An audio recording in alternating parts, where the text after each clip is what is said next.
Assalamualaikum warahmatullahi wabarakatuh. Perkenalkan, nama saya Yusril Maulana dari kelas AK18I.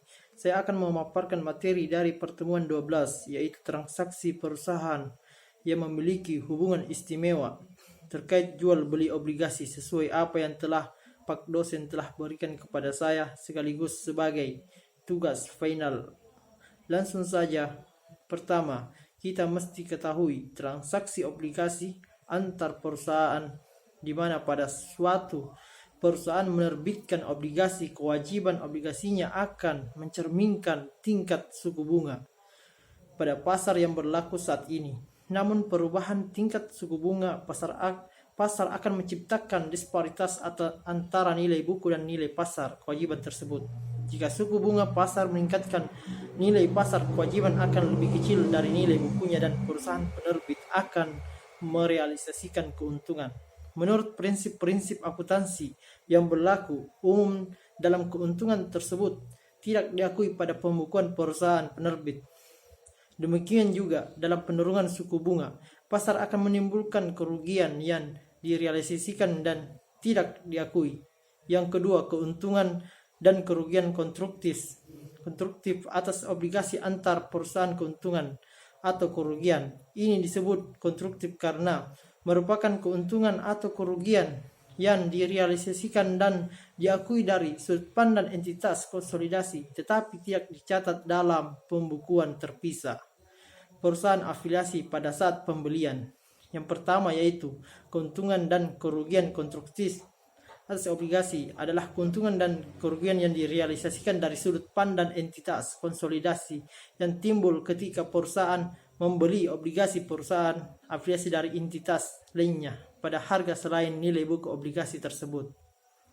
Yang kedua, tidak akan ada keuntungan atau kerugian dari pembelian obligasi perusahaan afiliasi pada nilai buku atau dari pinjam meminjam secara langsung di antara perusahaan afiliasi. Yang ketiga, pembelian obligasi di mana perusahaan induk oleh perusahaan anak dalam penarikan konstruktif atas obligasi perusahaan induk terjadi apabila perusahaan afiliasi membeli obligasi yang beredar milik perusahaan induk, di mana perusahaan anak pembeli mencatat jumlah yang dibayar sebagai investasi dalam obligasi. Hanya ayat jurnal ini yang dibuat baik oleh perusahaan afiliasi pembelian maupun perusahaan afiliasi penerbit pada saat pembelian antar perusahaan. Jadi dalam setiap keuntungan atau kerugian yang berasal dari penarikan konstruktif tidak catat pada akun terpisah.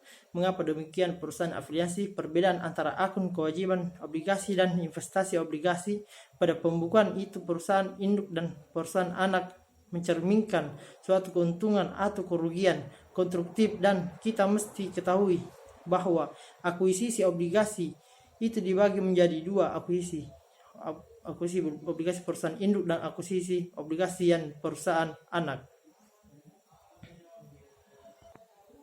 Seperti contoh yang saya pegang ini, di mana dalam metode ekuitas kita mesti ketahui bahwa jika laporan keuangan konsolidasi segera dibuat setelah penarikan konstruktif, ayat jurnal kertas kerja untuk mengeliminasi saldo investasi obligasi dan kewajiban obligasi antar perusahaan akan mencakup sebuah keuntungan sebesar $60.000 adalah sebagai berikut, di mana utang obligasi yang diambil dari perhitungan 10% yang dikali nilai nominal dan ditambah oleh nilai premi, maka didapatkan $1.010.000, dan investasi dalam obligasi PAM didapatkan hasil $950.000, dan yang terakhir keuntungan atas penarikan obligasi didapatkan hasil $60.000.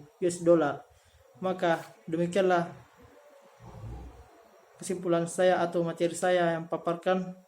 Lebih dan kurangnya mohon dimaafkan. Billahi fisabil haq fastabiqul khairat. Wassalamualaikum warahmatullahi wabarakatuh.